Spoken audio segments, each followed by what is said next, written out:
Hey everyone, thank you for clicking on the video. This is Retiko. I'm back with another time lapse, and this is a time lapse video how I sculpted the rainbow dragon.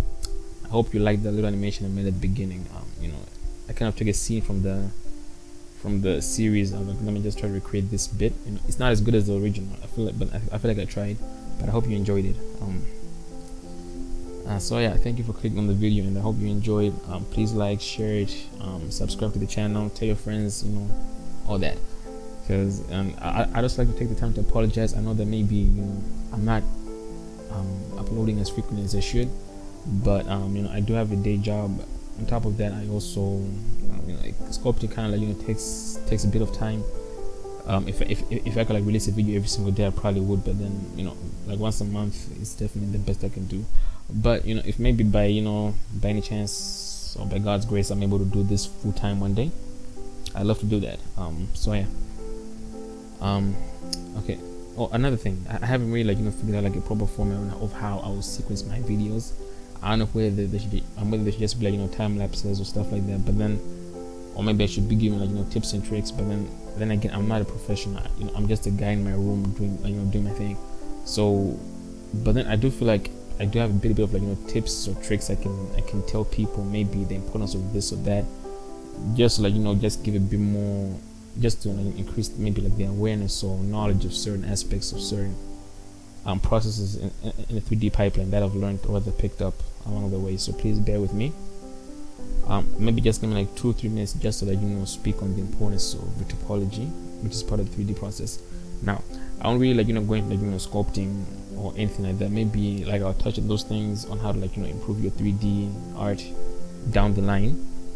But for now, I just want to talk about retopology, because I feel like that's very, very important. Because somebody did ask me one time what the importance of that is, not on YouTube, but then one of my friends, because they saw one of my videos, and then they saw the gray thing, and that thing where I put it plain on the sculpt, and then I start following the form of the character I've made in particular. So he was asking me about it. So I was like, well, maybe let me just stress the importance of what retopology is about. Okay, the thing about retopology is that it branches out. From retopology, it can affect a lot of things. For example, like how you unwrap it. If the topology is good, you have an easier time unwrapping your model. You have an easier time texturing your model, and you have an easier time baking maps for your model. Because I think most people already know at this point that a lot of things in 3D are faked.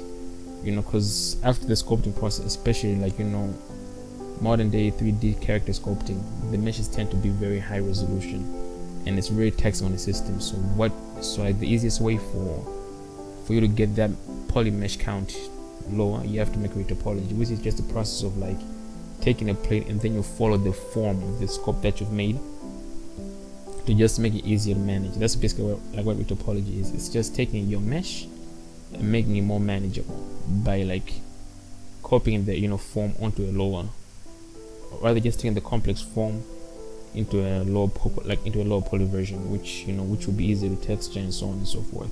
But then also it also determines how well your mesh deforms when you rig it for animation. You feel me? Depending on how you've laid out your loops, it's going to affect. If the retopology is bad, your mesh might deform poorly. But then if the retopology is great, your mesh will deform better. Though there's other instances where it won't be perfect. It won't be perfect, because at the end of the day, if you make a good retopology of your arm, it might still look like a pipe when you deform it. Come on, there's other ways around that. Maybe using blend shapes, shape keys, things of that nature. Just fake some muscle deformation. So I think that's a very that's the importance of retopology and stuff like that. And also let me speak on the advantages of retopology when you're texturing a character. But then let me start from sculpting. Let's say maybe you've sculpted your character, but then your machine isn't as powerful. Your machine isn't as powerful, so you can't really sculpt those extra details pimples, pores, wrinkles, because the instant you're done. Though okay, I have heard that ZBrush handles poly counts better, higher poly counts better. But then I also believe that your machine has a role to play in this. So if your machine isn't as strong as some professional artists' rigs are, you have to find ways around it, and this is where Retopology can help too, because if the Retopology is great, you can always add in some extra bump maps by hand, which is less taxing on your system than, like, sculpting on a very high resolution mesh trying, like, because you probably have to keep subdividing in order for it, like, to get finer details. But if you have a great Retopology and you've laid out your UVs properly, you've unwrapped it, you can always bake, you can always, like, sculpt, rather add extra details, like, using bump maps, like, which is like a black and white image, you feel me? Then you can use an alpha now, just be, like, just be specific and layer it good, okay? Like, I want the smallest bump details to be, on this map, and then you just keep layering it. But then adding details that way is a lot less taxing on your system than you would if you just, like, sculpt directly on the high resolution mesh, thinking that, I'll sculpt everything here from the poles to the crevices to the all that, you feel me? So that's another advantage of Retopology. It's kind of like, it's a cheat in a way to fake details better, because a clean mesh is just a lot easier to work with, and believe you me, it's a lot easier to work with, and it saves a lot of time. The Retopology process itself is long, but I recommend that you learn it.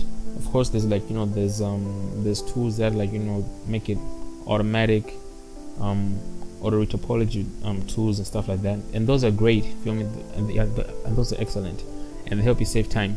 But I'm an advocate for, like, I'm an advocate of learning the manual way first. Learn the manual way before you start using, like, add-ons and this and that. Learn it first, and then once you know, like, the manual way of doing it, then, like, using auto Retopology tools or, like, any other type of tools to make things easy is fine. Maybe except for stuff like rigging, because to learn rigging from scratch, it's it's a hustle. But then if that's the field you want to work in, then I do suggest you, if you want to be a pro rigger, then, like, learn how to rig from scratch. And if you need a tool to help you every now and then, perfect, do that, as long as you already know, like, what the manual process is like, you feel me?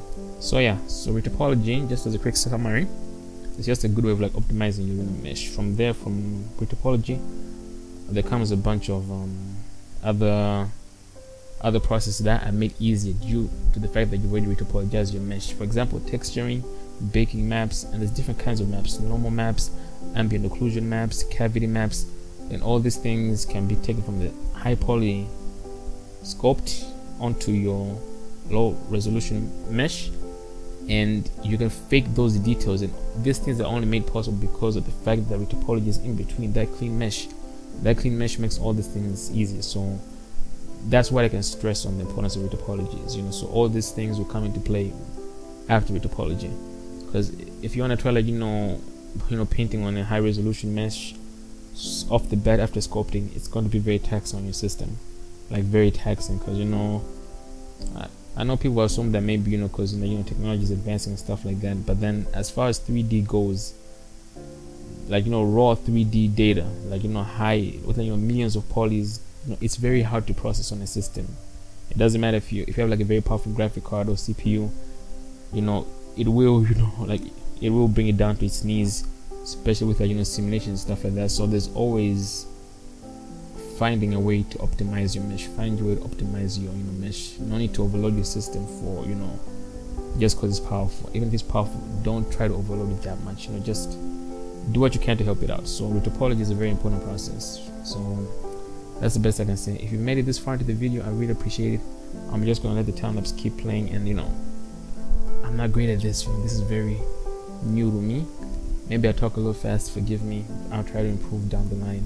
But if you made it this far into the video, I really appreciate it. Leave a like, subscribe, and I'll see you in the next video, which is Gojo Satoru. But then after Gojo, I do have because after Gojo, I want to sculpt Scorpion from the new Mortal Kombat 1, because I just feel like I need to challenge myself a little bit. So I feel like it will be a very good challenge. So I'll sculpt Scorpion from Mortal Kombat 1, and then after that, I'll sculpt Jack Hanma, because I promised that I would. So Jack Hanma is after Scorpion. So 2 videos from now, expect Jack Hanma. And if you made it this far into the video, really appreciate it once again. So I'll just let the time lapse keep playing from now on. If you have any questions, comment them down below, and I'll try to get back to it. Whatever questions you have, just comment them down, and then I'll try to answer them in the next video. In the next video, I'll answer them. Because yeah, so if you made it this far into the video, which I hope somebody did, I really appreciate it. Much love, much love. So enjoy the rest of the video.